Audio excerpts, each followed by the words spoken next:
Mideast leaders plus France meet in Baghdad to talk security, diplomacy. Baghdad, August 28, Reuters. Several Middle Eastern leaders and French President Emmanuel Macron met in Baghdad on Saturday at a summit hosted by Iraq, which wants its neighbors to talk to each other instead of settling scores on its territory. Iraq's security has improved in recent years, but it is still plagued by big power rivalries and heavily armed militia groups.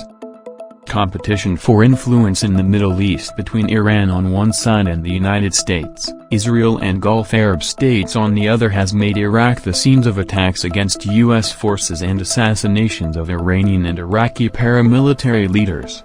The strained relationships within the region have also led to disruptions to global oil supplies, with attacks on Saudi Arabian oil installations blamed on but denied by Tehran. Iraq's Foreign Minister Fuad Hussein said during a news conference that Iran and Saudi Arabia, which began direct talks in Iraq in April, were continuing their meetings and hoped for positive results, but gave no further detail. Organizers of the Baghdad summit said they did not expect any diplomatic breakthroughs. Getting these countries to sit around the table, that will be achievement enough, said one Iraqi government official. Heads of state attending included Egyptian President Abdel Fattah al-Sisi, King Abdullah of Jordan, Qatari Emir Sheikh Tamim bin Hamad Al Thani and Macron. Kuwait and the United Arab Emirates sent their heads of government, and Turkey its foreign minister. Macron was due to stay an extra day, meet Iraqi leaders and visit French special forces fighting Islamic State insurgents. Shiite Muslim Iran and Sunni Saudi Arabia, longtime rivals for regional dominance, sent their foreign ministers. The two countries resumed direct talks in Iraq in April this year, but those meetings yielded no breakthroughs. Iranian officials have said they are focused more on the outcome of talks in Vienna with Western powers over Iran's nuclear program and international sanctions. The meeting in Iraq is only focused on Iraq and how the regional countries can cooperate to help Iraq, an Iranian official told Reuters ahead of the Baghdad summit.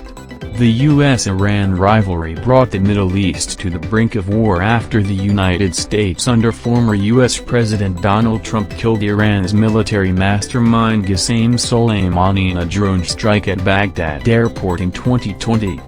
Iran-backed militias have launched increasingly sophisticated drone and rocket attacks against U.S. forces stationed in Iraq, and also fired drones at Riyadh. Saudi Arabia has blamed attacks on its oil installations on Iran, a charge Tehran denies.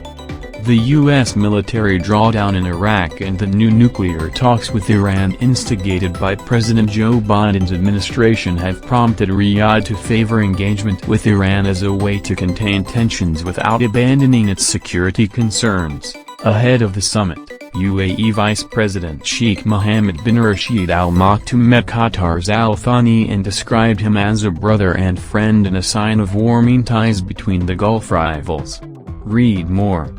Saudi Arabia, the UAE, Bahrain and Egypt in 2017 severed ties with Qatar over charges it supports terrorism, a broad reference to Islamist groups, which Qatar denied. Since a deal in January, Riyadh and Cairo have restored diplomatic ties. Abu Dhabi and Manama have yet to do so. Complicating the security landscape in Iraq, Turkish troops are battling Kurdish separatists in the north. Their presence has drawn rocket fire from Iran-aligned militias. Reporting by Baghdad Newsroom and John Davison in Geneva, Guy DeGontis in Dubai and Dubai Newsroom, Allah Swillam in Cairo, editing by Catherine Evans and Roz Russell.